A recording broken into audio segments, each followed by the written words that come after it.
마가복음 15장 1절에서 5절까지 말씀입니다. 새벽에 대제사장들이 즉시 장로들과 서기관들 곧 온 공회와 더불어 의논하고 예수를 결박하여 끌고 가서 빌라도에게 넘겨주니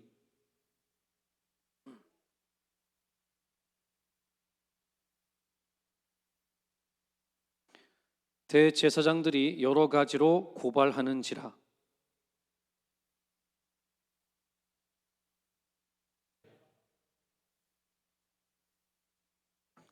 함께 읽겠습니다. 예수께서 다시 아무 말씀으로도 대답하지 아니하시니 빌라도가 놀랍게 여기더라. 아멘. 할렐루야.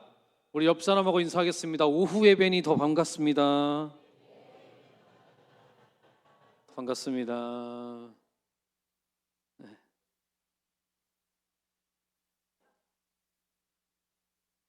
네, 여러분의 웃음소리가 너무나 기분이 좋습니다. 우리나라 역사상 가장 위대하고 멋있는 전투가 여러분들은 무엇이라고 생각하십니까? 예를 들어서 을지문덕 장군의 살수대첩, 그 다음에 이순신 장군의 한산도 대첩, 그리고 강감찬 장군의 귀주대첩, 이것도 있었죠. 등 역사에 길이 남은 전투가 많이 있습니다. 그러나 저는 이보다도 더 위대한 전투는 고려시대 거란족과 치렀던 서희 장군의 외교 담판이라는 전투라고 생각합니다. 당시 고려는 거란족의 80만 대군의 공격을 받아야 하는 상황이었습니다. 이런 위기 속에서 그 누구도 나서지 않아요. 그때 서희 장군이 전하, 제가 가겠습니다. 그러면서 혼자 말을 타고 혈혈단신으로 적진에 들어가는 거죠. 거란족의 장수 소손영에게 한 병사가 보고합니다. 장군, 고려에서 사신이 왔습니다. 그래? 그럼 그자에게 말해. 와서 꿇으라고 해. 내 앞에 와서 무릎 꿇어야지 뭐야. 고려 따위가 왔으면. 그렇게 말하는 거죠. 그러나 서희는 결코 무릎을 꿇지 않아요. 오히려 당당하게 어깨 펴고 허리 펴고 이렇게 말하는 거예요. 여보세요? 꿇으라뇨? 아니, 당신은 거란의 군인 공무원이고 나는 고려의 문관 공무원이요. 나는 사신 자격으로 왔고 당신도 장군인데 아니 같은 공무원끼리 왜 그러시오? 나 당신한테 못 꿇습니다. 그러고서 자기 숙소로 가서 그냥 잠잤대요. 그의 그 위풍당당함에 풀이 꺾인 소손영은 이 사람이 뭔가 믿을 만한 게 뭔가 있나 본데? 그런 생각을 했답니다. 그래서 이번에는 다시 예를 갖춰서 야 아까 그분 있잖아, 정중히 좀 모시고 와봐. 그렇게 해서 고려와 거란족의 외교 협상이 다시 시작이 되었습니다. 협상을 하는데 서희의 언변이 너무 당당하고 논리적이었으며 또한 상대 장수인 소손영이 듣고 싶은 말만 하는 거예요. 이 소손영이라는 사람이 서희한테 그냥 한마디로 홀딱 빠진 거예요. 그 결과 거란의 공격을 철회하고 단 한 명의 사상자도 나오지 않았고 고려는 영토까지 얻을 수 있게 됩니다. 보시면 압록강과 청천강 사이에 6개 지역, 국사 시간에 우리가 좀 배우지 않습니까? 이른바 강동 6주를 다시 얻게 된 것이죠. 고려사 기록에 의하면 서희와의 그 외교적 관계를 가졌던 거란의 소손영은 서희에게 그 선물까지 보냈대요. 낙타 12, 말 100필, 양 1000마리, 그리고 비단 500필까지 그냥 보냈다고 합니다. 말 몇 마디로 싸우지 않았어요. 이게 바로 고수죠. 그죠? 옛날 그 박시성을 가진 백정이 있었습니다. 하루는 한 양반이 이 백정을 찾아와서 이렇게 말하는 거예요. 이놈 상길아, 여기 고기 한 근 다오. 그러자 백정은 고기 한 근을 썰어다가 줬습니다. 잠시 후에 다른 양반이 찾아와가지고 이렇게 말합니다. 여보게 박서방, 여기 고기 한 근 갖다 주게. 백정은 먼저 번 양반의 것보다 더 큼지막하게 고기를 썰어가지고 양반에게 주었습니다. 그러자 그것을 본 첫 번째 양반이 말하는 거예요. 벌컥 화를 내면서 이 새끼 못난 놈아, 어찌하여 저 양반의 것은 크고 내 것은 이렇게 작단 말이냐? 그러자 백정이 웃으면서 대답을 합니다. 아까 대감께서 사가신 고기는 상기리 놈이 드린 거고요. 이분께 드린 것은 박서왕이 드린 겁니다. 어찌 같을 수가 있겠습니까? 그러자 이 양반이 얼굴이 빨개져가지고 아무 말도 하지 못했다고 합니다. 우리 잠언 14장 3절 말씀 한번 볼까요? 자, 같이 한번 보겠습니다. 시작. 미련한 자에게는 교만하여 입으로 매를 자청하고 지혜로운 자의 입술은 자기를 보전하느니라. 아멘. 이 이야기와 정확하게 맞아떨어지는 말씀이죠. 이처럼 지혜로운 입술은 상대에게 그리고 우리에게도 큰 유익을 가져다 줍니다. 아까 말씀드린 서희 장군도 외교 담판의 그 이야기도 마찬가지죠. 그가 얻은 승리는 무엇으로 얻은 거죠? 칼과 창으로 얻었습니까? 아니죠. 지혜로운 말 몇 마디로 얻었던 것이죠. 그런데 오늘 본문을 보면 참 답답할 정도로 말을 안 하는 분이 계십니다. 이분은 말을 안 해요. 아니, 사람이 반드시 말을 해야 할 상황이 있잖아요. 그런 상황인데도 불구하고 말을 안 합니다. 그 사이다 발언을 좀 해야 그를 바라보는 사람들도 속이 다 시원할 것 같은데 말을 안 해요. 누굴까요? 네, 맞습니다. 예수님이요, 말을 안 하세요. 사실 우리 예수님은 말 없는 분이 아니잖아요. 그렇죠? 많은 사람들에게 천국 복음을 말로 전하시고 또한 제자들을 가르칠 때도 말씀을 하셨고요. 또한 바리새인과 서기관들, 사두개인 이런 사람들의 까다로운 질문에도 기가 막힌 지혜로 답변해 주시는 최고의 변증가이자 설교가이자 달변가이셨습니다. 그런데 그 예수님이 오늘 본문에 말을 안 하고 계세요. 또한 성경은 예수님을 말씀과 동일시 여기기도 합니다. 요한복음 1장 1절과 14절 말씀 보면 태초에 말씀이 계시니라 이 말씀이 하나님과 함께 계셨으니 이 말씀은 곧 하나님이시니라. 말씀이 육신이 되어 우리 가운데 거하심에 우리가 그의 영광을 보니 아버지의 독생자의 영광이요 은혜와 진리가 충만하더라. 자, 여러분, 말씀이 육신이 됐다는 것은 우리 예수님이 뭘 말하는 거죠? 성육신을 말하는 겁니다. 예수님 자체가 말씀이에요. 그렇죠? 또한 하나님께서 태초에 말씀으로 세상을 창조하셨습니다. 우리 요한복음 1장 2절 3절을 한번 볼까요? 같이 한번 이번에 보겠습니다. 시작. 그가 태초에 하나님과 함께 계셨고 만물이 그로 말미암아 지은 바 되었으니 지은 것이 하나도 그가 없이는 된 것이 없느니라. 아멘. 1절에 태초에 말씀이 계셨는데 그 태초에 계신 그 말씀이 하나님과 함께 계셨고 그로 인해서 모든 것이 지은 바 되셨다. 즉 말씀으로 지은 바 되셨다는 거예요. 그렇죠? 그리고 4절에는 이런 말씀도 있습니다. 그 안에 생명이 있었으니 이 생명은 사람들의 빛이라. 그 말씀이신 예수님 안에 생명이 있었다고 합니다. 자, 종합해 보면은 하나님의 말씀은 예수님이고 그 말씀이신 예수님 안에 생명이 있었고 그로 말미암아 모든 만물이 창조되었다라는 뜻입니다. 그래서 예수님이신 말씀 안에 생명의 능력이 있다는 것입니다. 저도 청년들을 가르치면서 제자 훈련도 하고 양육하면서 말씀의 능력이 있다는 것을 참 많이 느꼈습니다. 그런데 말씀 자체이신 예수님께서 말씀을 안 하세요. 예수님께서 입만 여시면 생명 그 자체이실 텐데 그 말씀을 안 하신다는 거예요.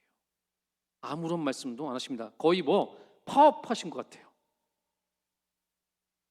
우리 본격적으로 우리 본문의 말씀을 한번 보겠습니다. 1절 말씀.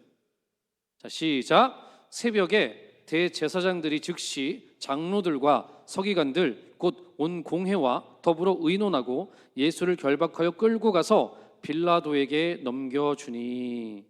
아멘. 여기 보면은 예수님을 결박하고 끌고 가서 빌라도에게 넘겨주는 행위의 주체가 바로 대제사장들이라고 지금 표현하고 있습니다. 여러분, 대제사장들 말이 좀 이상하지 않나요? 제사장들 복수로 써 있습니다. 근데 사실 이스라엘의 대제사장은 한 명이었어요. 원래 한 명입니다. 한 명의 종신직입니다. 그래서 이 사람이 죽을 때까지 하는 거예요. 그런데 제사장들이라고 써 있어요. 그리고 보통 이제 대제사장이 죽으면 그 아들이 이어서 받는데 지금 대제사장은 살아 있습니다. 그러니까 본문에 한 명이어야 하는 대제사장이 대제사장들이라고 복수로 쓰였다는 거죠. 이는 당시 대제사장이 2명이었다는 뜻입니다. 원래 유대인 사이에서의 대제사장은 누구죠? 안나스였습니다. 그런데 이스라엘을 식민지로 다스리는 로마에서 대제사장을 다른 인물로 다시 세우는 거예요. 그 사람이 누구냐면 바로 가야바라는 사람이었습니다. 로마가 이렇게 대제사장을 자기들 마음대로 세우는 이유는 예루살렘 성전의 상권 때문이었습니다. 그 명절 때마다 그 성전에서 무슨 일이 있었죠? 사람들이 재물을 팔았죠. 동물들을 팔아서 돈을 얻을 수 있었고요. 또한 유대인들의, 그러니까 멀리서 외국에서 오는 유대인들의 돈을 환전하는 곳으로 어마어마한 수익을 낼 수 있었습니다. 그리고 이를 관할하는 사람이 바로 대제사장이었어요. 그러니까 로마 정부 입장에서는 야, 여기가 대제사장만 바꾸면 한몫 잡을 수 있겠다 생각이 들어서 로마의 사람으로 거기에 세운 거예요. 그게 바로 가야바였다는 것이죠. 이렇게 강도소굴이 된 성전을 보시고 예수님께서는 성전 안에 장사꾼들을 꾸짖으시면서 장사를 막 뒤집어 엎으셨죠. 그죠? 이런 이유에도 이들에게는 예수라는 사람이 눈에 가시였을 것입니다. 그런 원수 같은 예수를 유대인 공회에서 상의하고 빌라도에 넘겨줍니다. 그런데 유대인들은 왜 자기들끼리 예수를 재판하면서 처형하는 것이 아니라 본디오 빌라도에게 넘겨줬을까요? 왜 자기들끼리 안 했죠?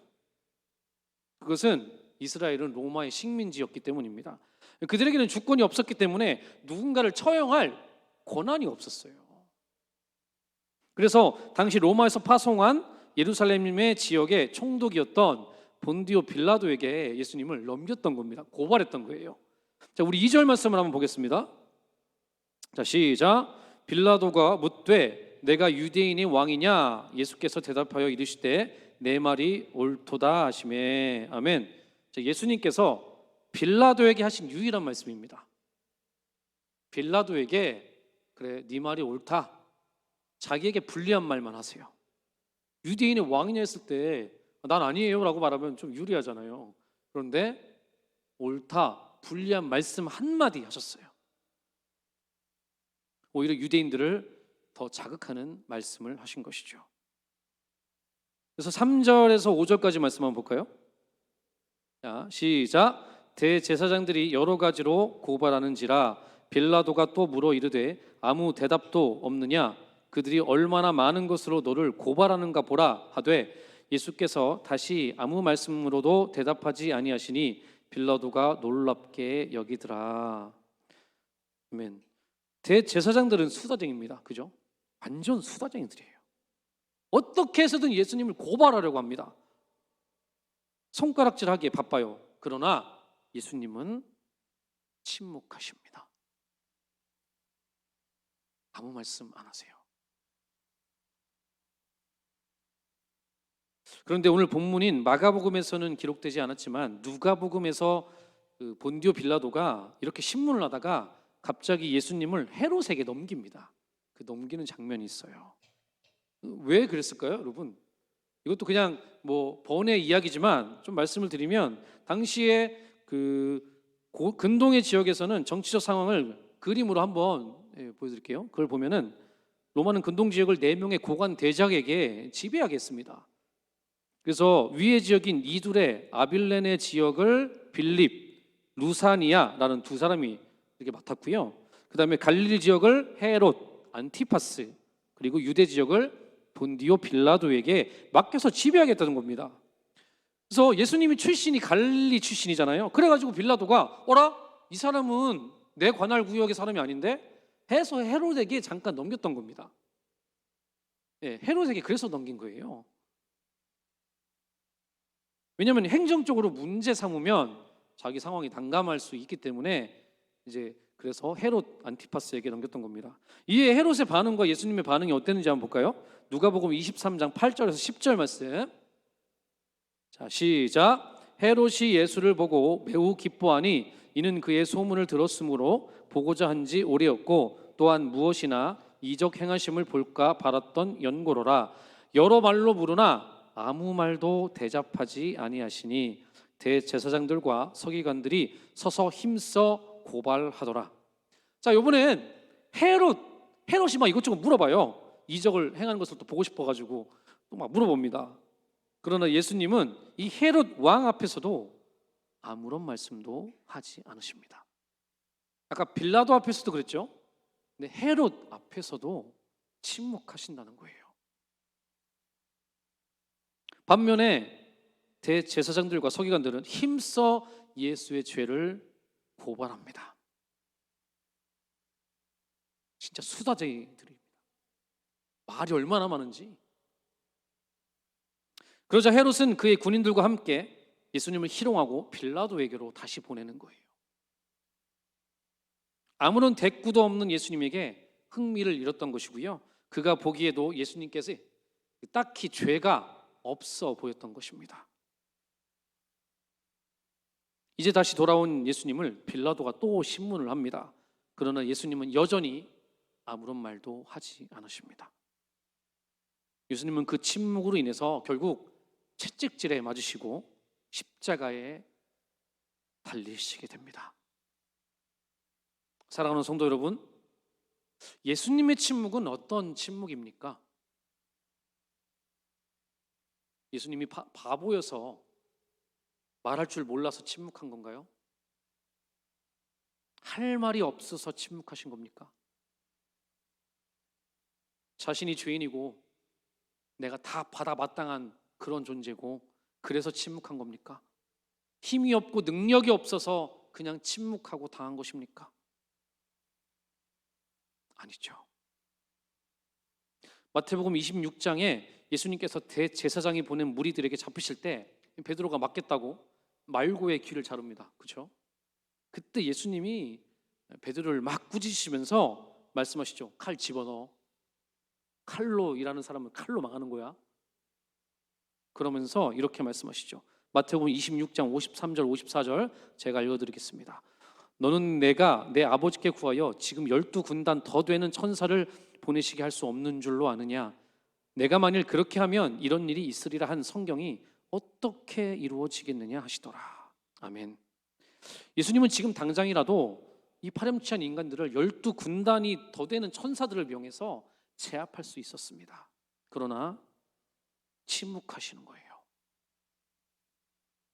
왜 침묵하시는 겁니까? 지금 대제사장들과 서기관들과 바리새인들 심지어 백성들까지 예수님을 고소합니다. 십자가에 못 박으라, 십자가에 못 박으라 정죄합니다. 소리칩니다. 그러나 예수님은 침묵하세요. 도대체 왜입니까? 왜 아무 말도 안 하시는 거죠? 그 파렴치한 인간의 죄를 덮기 위해서 침묵하시는 겁니다. 예수님이 침묵하셔야 저들의 죄를 용서할 수 있기 때문이죠. 그분이 침묵하셔야 우리가 살 수 있습니다. 그래서 예수님의 침묵은 우리의 허물과 죄악을 덮어주는 위대한 침묵입니다. 예수님의 침묵은 죽을 수밖에 없는 우리를 하나님의 자녀로 거듭나게 하시는 아름답고 고귀한 침묵이라는 것이죠. 그런데 당시 이를 아는 사람은 없었습니다. 저 양반 왜 꿀 먹은 벙어리야? 왜 아무 말도 못하지? 캥기는 게 있네. 뭔가가 찔리는 게 있구만. 당신이 진짜 왕이면 내려와봐. 그리고 변호해봐. 다 그렇게 생각했습니다.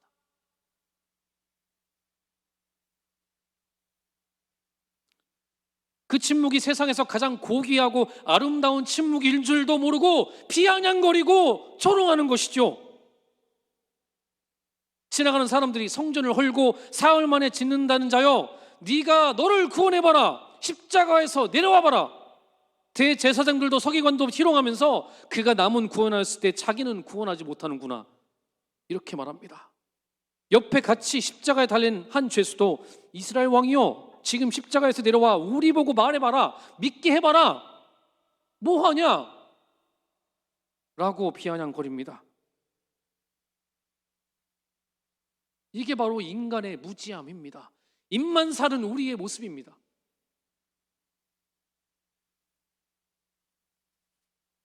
그 대중민요에 보면 저의 세대는 아니지만 갑돌이와 갑순이라는 노래 아세요? 그렇죠? 어르신들은 다 잘 아시죠? 여기에 따른 요즘의 유머가 있어요. 그게 뭐냐면 이것도 좀 지난 거긴 한데 이들의 이름이 왜 갑돌이와 갑순이냐면 평생 갑으로만 살아서 그렇답니다. 서로 갑으로만 살았기 때문에 먼저 사랑한다 말을 못하는 거예요. 좋아한다 말을 못해요. 먼저 그냥 늘 난 갑으로 살았으니까. 그래가지고 먼저 말하면 손해보는 것 같은 거죠. 끝까지 말을 하지 않다가 결국은 둘이 이어지지 못하죠. 갑돌이는 을순이에게 장가가고 갑순이는 을돌이에게 시집갑니다. 왜냐하면 고분고분한 을순이 을돌이에게 간 거죠. 그래서 시집 장가 가서 첫날 밤은 울었지만 다음 날부터는 웃으면서 살았다고 합니다. 첫사랑을 잊어버린 거죠. 그런데 여러분, 자, 진짜 사랑하잖아요. 그러면 갑질을 벗고요, 우리의 갑옷도 벗는 겁니다. 진짜 사랑하면 그런 거예요. 사랑하지 않으면 힘을 줍니다. 그러나 진짜 사랑하잖아요. 그럼 힘을 빼는 거예요. 힘을 빼는 겁니다. 마치 내가 을이 된 것처럼. 사랑하기 때문에 낮아지고 사랑하기 때문에 힘을 휘두르지 않고 약해지는 것이죠. 제가 성격이 착해 보이죠? 아닌가요? 저도 이 안에 불이 있습니다. 저도요, 성격이 옛날에 좀 있었어요. 그런데 제가 아내한테 큰 소리 쳐봤을까요? 안 쳐봤을까요? 저는 한 번도 쳐본 적이 없어요. 제가 을돌이이기 때문입니다. 사랑하니까 힘을 빼게 되더라고요. 큰 소리 안 칩니다. 그냥 큰 소리를 제가 듣죠. 네. 예수님이 연약해 보이는 이유가 바로 여기에 있어요. 대제사장들과 바리새인들은 힘을 주는 존재들이었어요. 그들은 날카로운 칼과 같은 사람들입니다. 그러나 우주 만물을 창조하신 하나님은 초라한 마국간에서 연약한 아기로 태어나 이 땅에 오시고 침묵하시는 거예요. 우리를 위해서 하나님이 힘을 빼십니다. 무능을 선택하십니다. 우리를 참 사랑하시기에 마치 을의 모습으로 이 땅에 오신 것입니다. 힘을 빼고 낮고 천한 영혼들을 만나고 안아주셨고 힘을 빼고 그들의 비난과 고발에 침묵하셨습니다. 그 때문에 징계를 받으며 채찍에 맞으셨고 십자가에서 죽으셨습니다. 십자가는 하나님이 사랑 때문에 힘을 빼신 아름다운 사건입니다. 그가 징계를 받음으로 우리가 평안을 누렸고요, 그가 채찍에 맞음으로 우리가 나음을 입었습니다. 믿으십니까? 아멘. 이사야 53장 6절 7절 말씀을 우리 같이 한번 읽어보겠습니다. 시작. 우리는 다 양 같아서 그릇 행하여 각기 제 길로 갔거늘 여호와께서는 우리 무리의 죄악을 그에게 담당시키셨도다. 그가 곤욕을 당하여 괴로울 때에도 그의 입을 열지 아니하였음이며 마치 도수장으로 끌려가는 어린 양과 털 깎는 자의 앞에 잠잠한 양같이 그의 입을 열지 아니하였도다. 아멘. 여러분, 성경은 예수님께서 힘을 빼고 입을 열지 않으실 것을 이것까지도 이미 예언하셨습니다. 입을 열지 않을 것까지도. 그리고 예수님은 그 예언인 하나님의 말씀에 순종하셨던 것이죠. 예수님이 순종하신 이유는 하나님 말씀에 순종하셨던 것입니다. 침묵하셨던 이유가 바로 거기에 있던 것이죠. 그리고 그 순종으로 인해서 우리의 죄를 다 용서하셨던 것입니다. 주님은 우리를 사랑하시기에 힘을 빼고 이 땅에 오셔서 끝까지 침묵하신 그 예수님이십니다. 예수님께서 그러면 우리 가운데 무엇을 원하실까요? 자, 우리 삶에 한번 적용을 해봤으면 좋겠습니다. 예수님께서 우리 가운데 바라시는 게 뭘까요? 우리도 그 예수님처럼 내 힘을 빼고 내가 하고 싶은 말, 나의 뜻, 나의 생각을 내려놓고 침묵하기를 원하십니다. 그럴 때 하나님께서 내게 주시는 그 말씀이 내 귀에 들리는 거예요. 우리가 사람들과 소통할 때 그 사람이 말하고 있는데 제가 말하면 저의 말이 들릴까요? 안 들릴까요? 안 들립니다. 우리가 하나님 앞에 침묵하지 않으면, 우리가 계속 내 말만 하면 하나님의 음성은 우리 가운데 들려지지가 않는 것이죠. 하나님의 말씀이 우리의 귀를 뚫고 고막을 지나서 뇌에 전달되고 마음에 다 심령에 새겨지고 우리의 삶이 되는 겁니다. 사랑하는 성도 여러분, 하나님 앞에 순종에 침묵하시기를 예수 그리스도 이름으로 축원드립니다.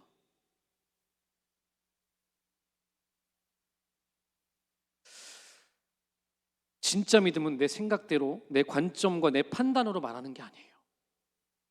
내가 볼 때 이것이 옳은 것 같아도 하나님의 뜻이 아니라면 내 뜻을 침묵하는 것, 이것이 믿음임을 믿으시기 바랍니다.